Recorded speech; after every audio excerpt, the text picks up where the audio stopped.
ঘটেছিল এবং আপনারা আইনিভাবে কি পদক্ষেপ নিয়েছেন এই বিষয়টা আসলে আমরা জানতে চাচ্ছিলাম। ধন্যবাদ আপনাকে। আপনি জানেন যে গত ঈদের পরবর্তী সময়ে জাফলং বা আমাদের অন্যান্য টুরিস্ট স্পটগুলোতে ব্যাপক টুরিস্ট আসা শুরু হয়েছে।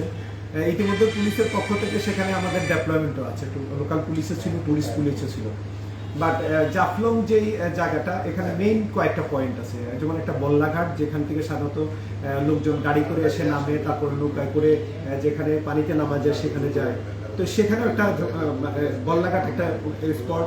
তারপরে আরেকটা স্পট হলো, গুরুত্বপূর্ণ স্পট হলো যেখানে টুরিস্টরা নৌকা থেকে নেমে পানিতে নামার চেষ্টা করে অনেক সময়, সেখানে প্রায় সময় দুর্ঘটনা ঘটে। এর বাইরে তৃতীয় একটা জায়গা যেখানে উপজেলা প্রশাসন থেকে গত বেশ কিছুদিন থেকে পর্যটকদের কাছ থেকে 10 টাকা করে নেওয়া হয়। উপজেলা প্রশাসন আমাদেরকে যেটা জানিয়েছে বা আমরা যেটুকু জানতে পেরেছি সেটা হলো তারা সেখানে স্বেচ্ছাসেবক নিয়োগ করা, ক্লিনিনেস করা এবং পর্যটনের সুযোগ সুবিধা বাড়ানো, এই বিষয়গুলোকে মাথায় রেখে তারা গত বছর আগস্ট থেকেই তারা অফিসিয়ালি সেখানে 10 টাকা করে নিচ্ছে। তা আজকে যে ঘটনা ঘটছে সেখানে হলো এক পর্যটকদের একটা গ্রুপ যারা ঢাকা থেকে এসছে, এরা 8 থেকে 10 জন ছিল, এরা ঢাকা কদমতলী। তো এদের একজন টিকিট কাটছিল, বাকিরা পার হচ্ছিল। তো সেখানে এই যে যারা টাকা তুলছে, যাদের একটা বাস ছিল যেটার মধ্য দিয়ে একজন পার হয়ে যাচ্ছিল, তখন তাকে সাথে সাথে তারা বলছে যে তাদেরকে অ্যাটাক করা হয়েছে, তাকে মার দেওয়া হয়েছে।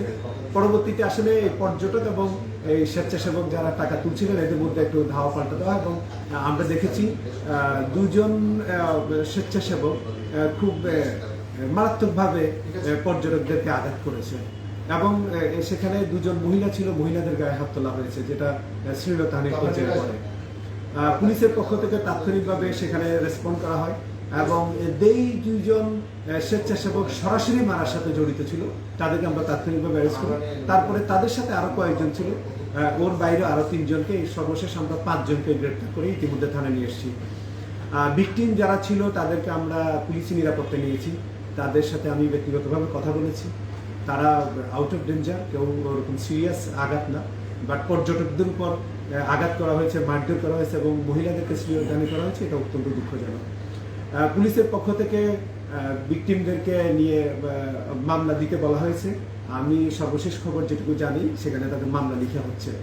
তো তাদের মামলায় আমরা তাদেরকে অ্যারেস্ট করব, তারপর আগামী দিন তাদেরকে আমরা কোর্টে প্রেরণ করব।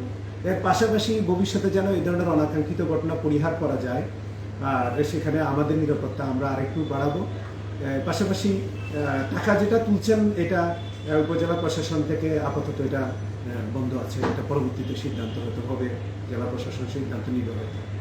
একটা ছোট বিষয়, যেহেতু সব দিকে আসলে প্রশ্ন উঠছে যে পর্যটন পুলিশ তো নিশ্চয়ই পর্যটকদের সেবায় নিয়োজিত আছে, তারপরেও এই স্বেচ্ছাসেবক কেন প্রয়োজন হয়েছিল সেই জায়গায়? স্বেচ্ছাসেবক এটা তো উপজেলা প্রশাসন, এটা আমি আসলে কিছু বলতে পারবো না, যেহেতু এটা উপজেলা প্রশাসন থেকে সিদ্ধান্ত, এইটা ওনারা ভালো বলতে পারবেন।